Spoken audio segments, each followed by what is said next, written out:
Bentornati sul canale dell'azienda agricola Venture. Come ogni venerdì vi facciamo un po' vedere come ci stiamo muovendo, i vari lavori che stiamo facendo nei vari periodi dell'anno. Oggi in particolar modo non ci troviamo in vigna, ma ci occuperemo delle viti nonostante tutto, cioè in realtà andremo a gestire la potatura, andremo a fare alcuni tagli di potatura nelle piante. Se avete presente, negli scorsi anni abbiamo fatto qualche contenuto su alcune viti da tavola che avevamo vicino a casa nostra. Questa è una vite di uva da tavola, è una uva fragola, ecco. Le viti che andremo a potare oggi sono di alcune varietà di uva da tavola e saranno tutte a piede franco, perché se vi ricordavate avevamo fatto un paio di video dove parlavamo della propagazione per talea. Ecco, queste sono piante che abbiamo portato avanti nate da propagazione per talea, quindi hanno il piede franco, non hanno diciamo il nodo, quindi un impunto di innesto, quindi con un apparato radicale americano selvatico e l'altro apparato radicale di vitis vinifera, in questo caso completamente vitis vinifera, e volevamo fare così, condividere con voi gli sviluppi che stanno avendo queste piante e anche le soddisfazioni che ci stanno dando negli ultimi anni. Ecco, quindi vediamo subito come andare a potare questa vite e quali sono i tagli da fare per impostare bene la prossima stagione. Allora, come vedete qua l'anno scorso avevamo tenuto un solo capofrutto, quindi monolaterale, è un Guyot, per cui abbiamo lavorato su 2 speroni e un capofrutto. Quest'anno in estate ha subito una bella grandinata, infatti ha tante ferite, tante cicatrici.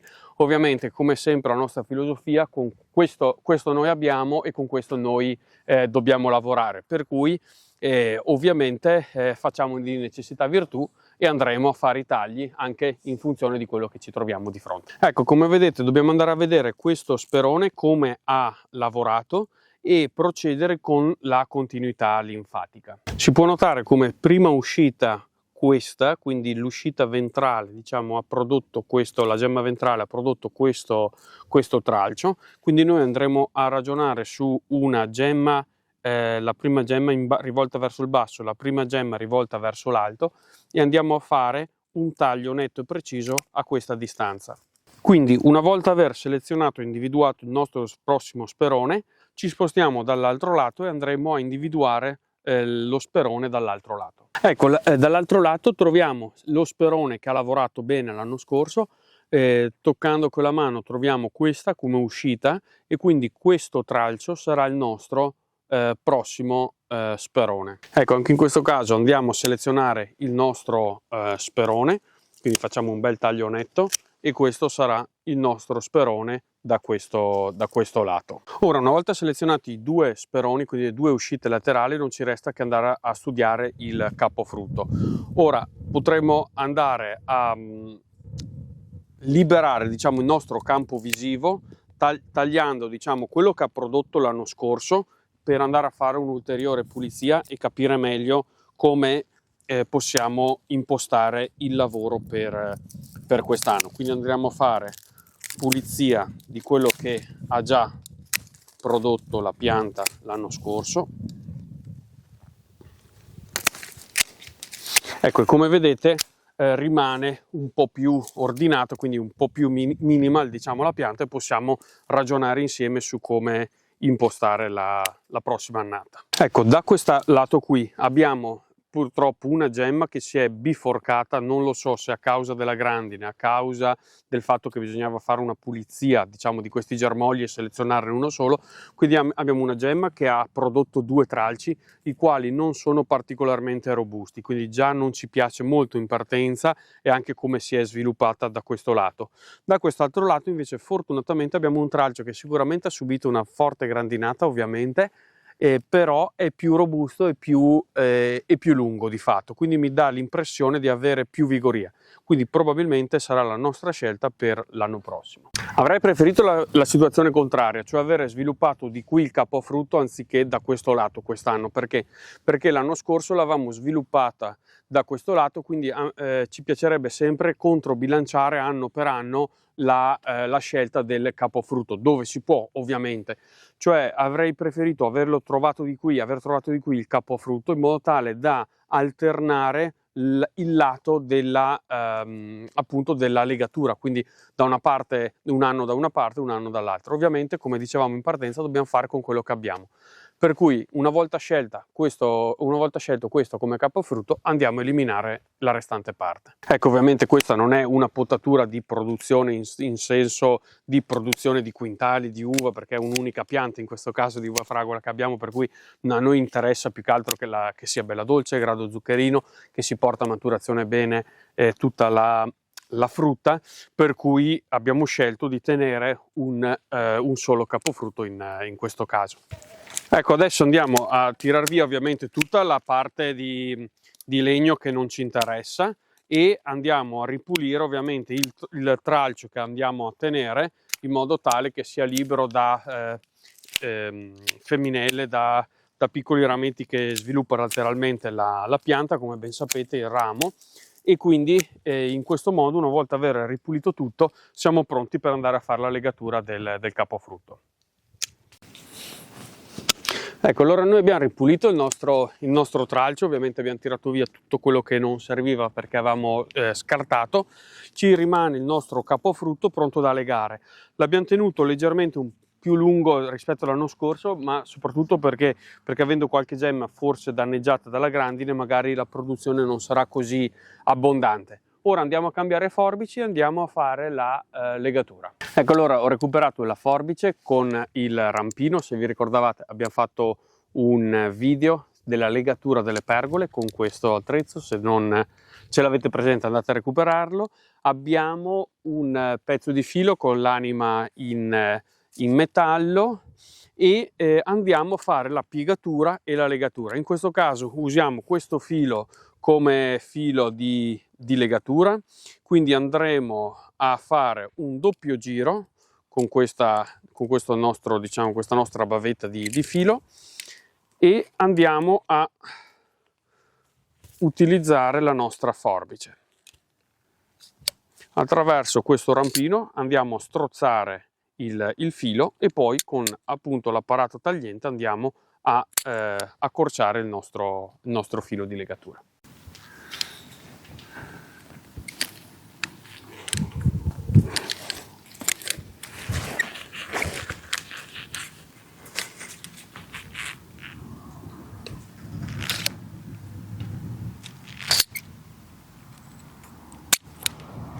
Ecco, noi ci troviamo bene a fare il doppio giro in modo tale da avere più certezza di bloccare il tralcio, quindi il legno, quindi un doppio giro, un po' macchinoso da fare, però alla fine si ripaga.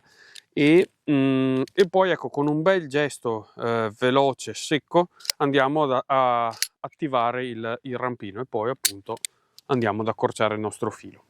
Ecco, come potete vedere la nostra vite è stata potata, abbiamo gestito i due speroni lateralmente, abbiamo individuato questo come capofrutto, il migliore che ci poteva essere, e l'abbiamo legata con 3 punti, diciamo, in modo tale che sia bella solida, bella legata, e diciamo che in questo momento è pronta per attendere la ripresa vegetativa.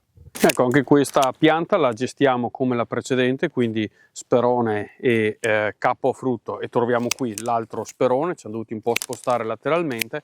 Questa invece, queste e le prossime piante sono varietà di uva lugliana, cioè che matura a luglio.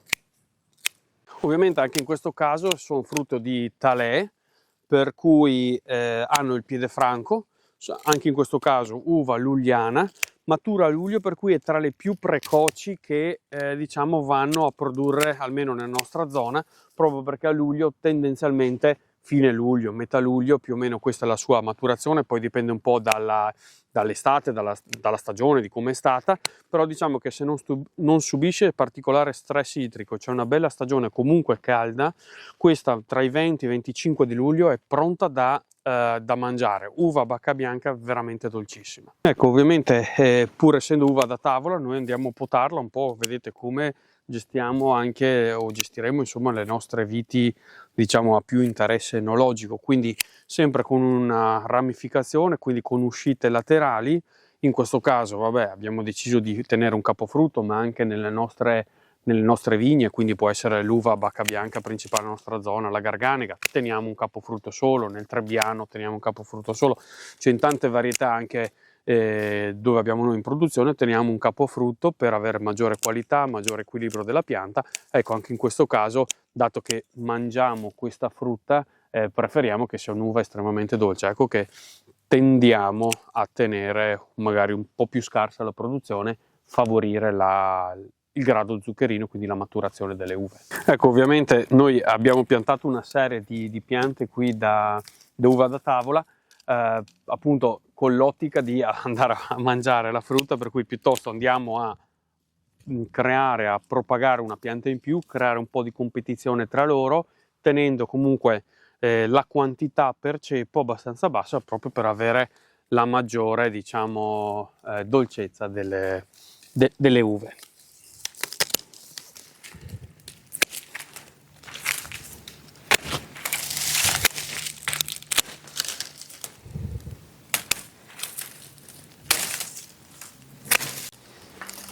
Ecco, noi procediamo adesso con la pulizia, quindi con la stralciatura dei rami che non abbiamo deciso di tenere, e andiamo a ripulire tutto il capofrutto, e poi facciamo una legatura unica di tutti questi capi a frutto. Ecco, allora noi procediamo con la legatura dei nostri capi a frutto, quindi andiamo a fare un paio, 2, 3, a seconda di quello che è più o meno la lunghezza. Adesso qua proviamo a vedere qua in punta, poi eventualmente rinforziamo dei nostri, appunto, legature ai nostri capi a frutto. Diciamo che la gestione di queste piante non è complicata, nel senso che di fatto non hanno necessità di particolari, non hanno esigenze particolari. Certo, bisogna fare anche un po' di potatura verde, perché tendono, soprattutto se piove molto o che, a spingere molto nella parte diciamo della parete fogliare, per cui è abbastanza importante dedicargli un po' di tempo nella gestione un po' del verde durante il periodo, diciamo, di giugno, indicativamente maggio-giugno. Ecco, ovviamente è importante sia la potatura invernale, come stiamo facendo adesso, ma anche ovviamente la potatura e la gestione estiva. Ovviamente la pianta deve essere in equilibrio, quindi bisogna un po' conoscere le vigorie delle proprie piante, le vigorie dei propri vigneti, e anche l'equilibrio appunto che si vuole andare a creare e gestire. Quindi una corretta valutazione di queste componenti ovviamente porterà poi una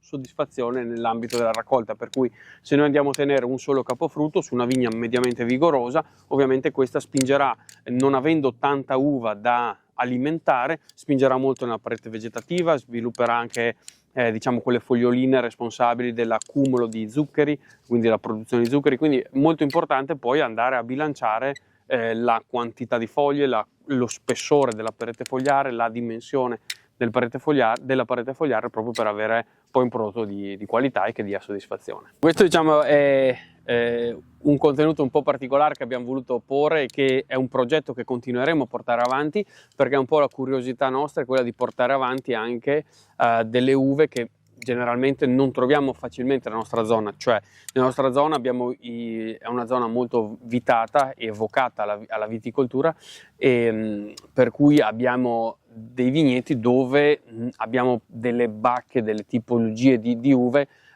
molto specifiche, atte alla produzione ovviamente poi del vino, a trasformazione vino. Questo tipo di piante invece sono meno frequenti nella nostra zona. Magari sarebbe carino sapere se anche nelle vostre zone è così, avete delle uve che magari tenete non so, nelle vostre corti, nei vostri giardini, e tendete e cercate diciamo di portarle avanti, di mantenerle vive come tradizione. Ecco, quindi questo è un po' il progetto che noi vorremmo portare avanti piano piano e condividere anche con voi nel nostro canale. Ecco, allora siamo arrivati alla fine anche di questo video. Vi ringraziamo di essere stati con noi.